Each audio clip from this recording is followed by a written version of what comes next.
I'm Vicki Ferrara. I'm a lawyer. With me is Erin Colonies, who's our Director of Operations. So if you have questions later on, you can either ask me or Erin or Jen MacArthur, who's upstairs. She's our Director of Case Management. So I am a lawyer for over 30 years. I'm gay. I have a couple of kids, which is pretty much how I got into surrogacy. Like, people started to ask me if I could help them find a surrogate. So in 2006, we started our agency. And that's all I do now. I do 100% surrogacy law and surrogacy agency work. I don't have any other kind of law practice. And so basically at Worldwide Surrogacy, we are a full-service agency. We will stand by you every step of the way from the time that you join us through having your baby and being home safe and sound with a baby or babies and your birth certificate for your child or children if you have twins. Well, I like to explain the surrogacy process in that it is 3 different phases. One is the matching phase. So after you sign up, there's approximately 6 months that you wait for a surrogate. In our agency, we dedicate ourselves to 6 months or under. There are a few people that take longer than 6 months, but it's usually for unusual circumstances. You will have a case manager from the get-go, and she will keep in touch with you as the journey goes on and let you know how the search is going and eventually be showing you profiles of surrogates. You'll choose a surrogate usually within 3 profiles that we show you, because we do try to make the right match, but sometimes it takes longer. It's fine if you want to decline someone and go on to the next profile. We honor that.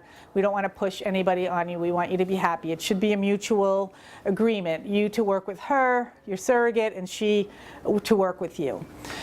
So that's the first phase. And during the we do a lot of screening of surrogates. I should back it up and tell you that before we would even show you a profile, we would have done a psychological evaluation and test on her and her husband if she's married, background checks on her and her husband. We get all of their medical records from their pregnancies and have them reviewed by your chosen IVF doctor. And then we have a social worker on our staff who does a social work interview. And let's see, what else? I mean, those are the main points of our screening. We get to know them really well because we're always Skyping with them, and they're always making appointments to go to the psychologist, and so we're getting to know how compliant they are with getting things done. Also to know the screening is really rigorous. Of all the surrogate applicants that we have, really only about 5% will make it through screening.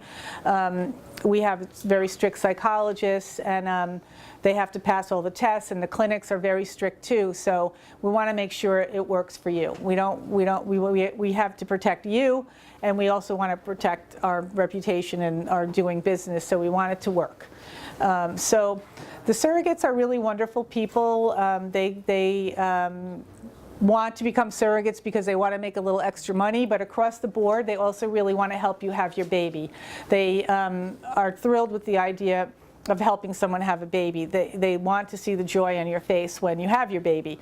And they love family, they love their children, they value pregnancy, they're good at being pregnant, and they want to share that. So that's the type of woman that becomes a surrogate. It's not just for the money, it's really to participate with you in bringing a baby into the world.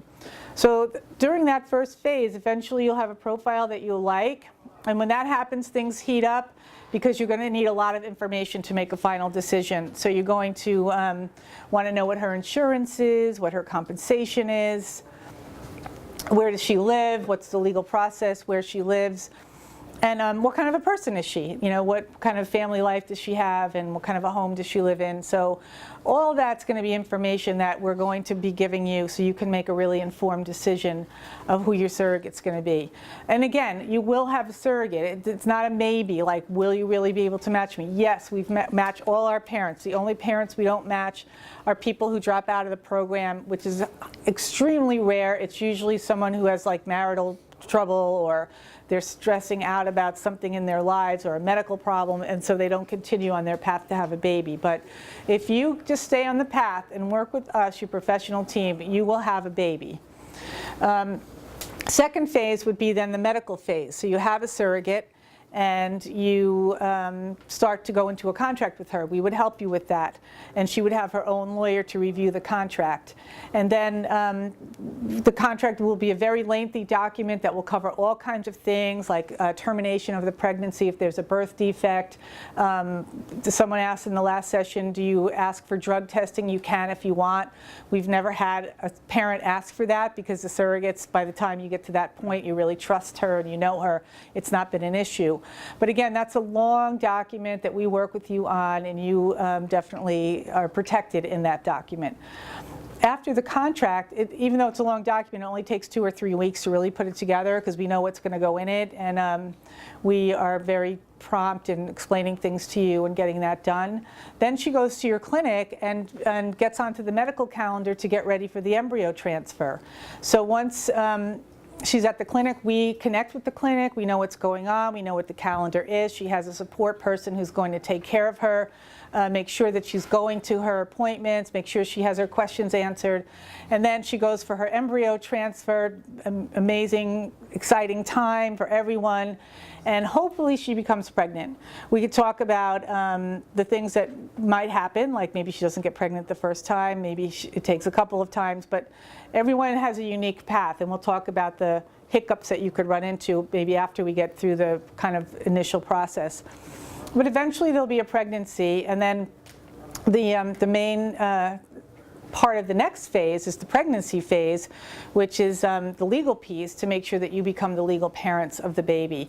And that is something that we can either do for you if it's in Connecticut, or we would refer you to a lawyer in the state where she lives, and we would keep in touch with that lawyer as your agency to make sure that that lawyer is doing the job and you become the legal parents. Also during that phase, we make sure that you're having good communication with your surrogate. That's usually fine, that usually goes well.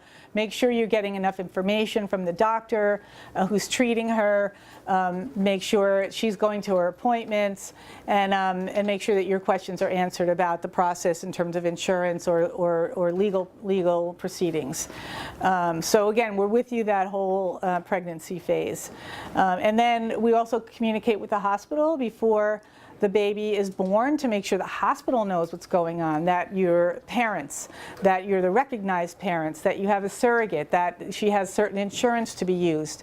So we send letters to the hospital and call the hospital and make sure that everybody's on board. So when you get there, you are respected as the parents. You get the wristband to match the baby. The baby's put in your arms as the parents, and you have full and complete control and authority to make decisions for the baby or babies when they're born.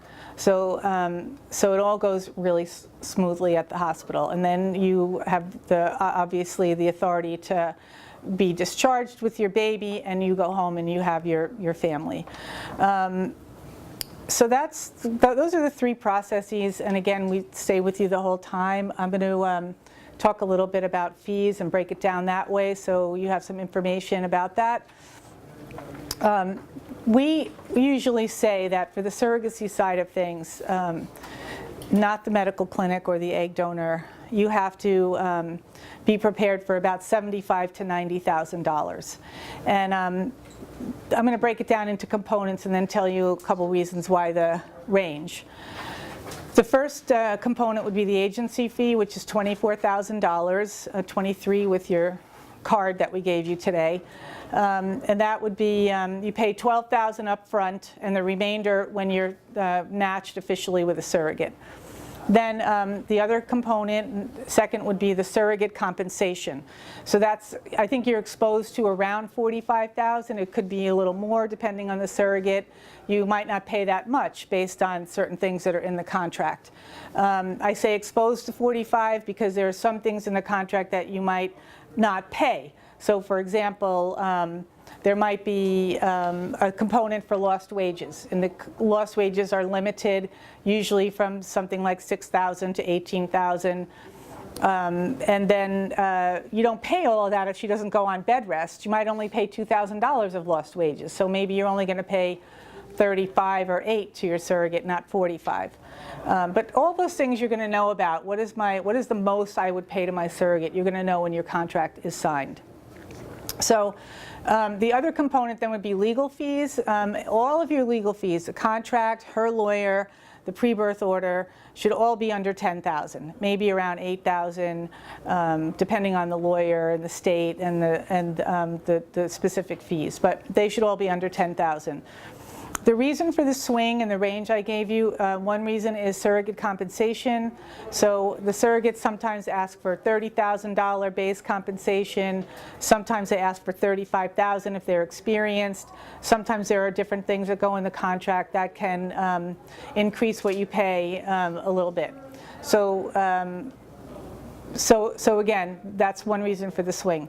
The second reason would be insurance. If she doesn't have insurance, medical insurance, then maybe we have to get that for her. We've been doing it through Obamacare. The premiums are, at this point, maybe $600 to $800 a month, which you would pay for probably some period of time over a year. So that is also part of your matching criteria. Do we have to buy her insurance, or does she already have insurance? So we're not going to be shooting in the dark at all. We're going to be covering every single detail to make sure you know what's in the contract, you know what you might have to pay, and you know what your obligations are, and she knows what her compensation is. So there aren't any loose ends. We've never had any contract problems. Maybe once or twice around the amount of lost wages, but nothing major, all things that could be easily resolved. And that's something we're good at too. If there is a wrinkle, we are your team to get it resolved. We are going to be with you. We are not going to let you hang out there with any kind of an issue that you need to worry about yourself. We're going to deal with it with you. But if we do it right, there are very few wrinkles other than the Mother Nature wrinkles. And those are the things we have to talk about in terms of possible hiccups or speed bumps along the way. Maybe about 10% of our parents need a second surrogate. Maybe their surrogate doesn't get pregnant after 3 embryo transfers. Maybe she has a miscarriage. Maybe even before there ever is an embryo transfer, she has an inability to have her uterine lining prepared for the embryo transfer. So in those cases, again, we're your team. We're going to find another surrogate for you. Sorry, question. So are those extra costs, or do you just replace the surrogate? So if she doesn't get pregnant, she's having issues, do you just replace them at no cost for, for us? Yeah. Good. No, that's a good question. There's 2 points. One is before there's ever an embryo transfer, so she has never been able to get physically to an embryo transfer, then we would find you a new surrogate at no additional cost. The second would be there was an embryo transfer, so she's pretty much met all the requirements to become a surrogate and get through an embryo transfer. Then we would find you another surrogate, but we do have a rematch fee of $4,000. So you don't start over, you don't pay another $12,000, but you do have a rematch fee. We charge that to help keep us covered for the work we do in finding another surrogate and matching her with you. The only thing you lose a little money if we have to find another surrogate for you. Not a lot of money, but a little, definitely out of pocket, but you do lose time. It wouldn't be another 6 months. You would go on the rematch list, which is only maybe 2 or 3 or 4 long, as opposed to say 15 or 18 long. But you would lose time, which would be frustrating, and it would be for us to support you and get you to the point where you have a surrogate. So how often does that happen? I'd say about 10% of our parents need a second surrogate. It's not often, but there is a small percentage that might hit that roadblock. Again, it's not something that happens often, but with respect to going through a surrogacy process, it is something that you have to just be aware of, that you might be one of those people that has a surrogate, gets pregnant, has a baby. And then you might be one of those couples or parents that has a little bit of a circuitous path, and it happens to people. But if you stay on the path and you stay true to your vision to have your baby, we can help you and you will have your baby. It's just a matter of navigating those roadblocks when we get to them. And we're your team to do it. I like to think of surrogacy as a team of people bringing a baby into the world. So you, as the parents, or if you're a single parent, together with your surrogate and her husband if she's married, are in the middle. You're the nucleus of the team. And then your support team is around you, the professionals that you choose to help you with this process. So your surrogacy agency, the lawyer at the surrogacy agency, your medical team, the IVF clinic. We are the support team. We are all one team to bring your baby into the world. And it can be really amazing and really beautiful. But you do need to choose your professional team wisely and be able to rely on them. So before you get the surrogate profiles, then do they undergo a rigorous medical evaluation and endocrinologic evaluation? So the way that goes is we do the screening, the background, the psychological, and we get their medical records, and those records are reviewed by the IVF doctor. And so the doctor will approve her based on the records, and then we confirm the match, but then she goes for the physical. After we confirm the match, she goes to the physical examination at the IVF doctor. After the match. It's after, not before the match. After the match, for the physical. All the other screening is done before the match, but the physical is done after. And it's very, very rare that a surrogate gets declined at that point because they really look at the records carefully and are strict. But there's occasionally, we've had a couple, we have 50 births a year. We've had a couple that have had a polyp, have to be removed. But extremely rare that she doesn't pass through the physical screening once she's gotten through all the other screening. Yeah. One more question. Talked about a lot of the fees. How much of that is due at once, and how much of it is spread over, the potentially 20 months of the journey, and how does the escrow account come into play? Yeah, after you're matched, right after you're matched, in our program we ask for $12,000 second agency fee and $10,000 to go into the escrow account. Then approximately 2 months later, just before the embryo transfer, you do have to fund a big chunk of about $45,000 into your escrow account, so we have it for the pregnancy. So you'd say maybe 8 months from the time you sign on, roughly, is when you have to have a big chunk of money ready. Okay.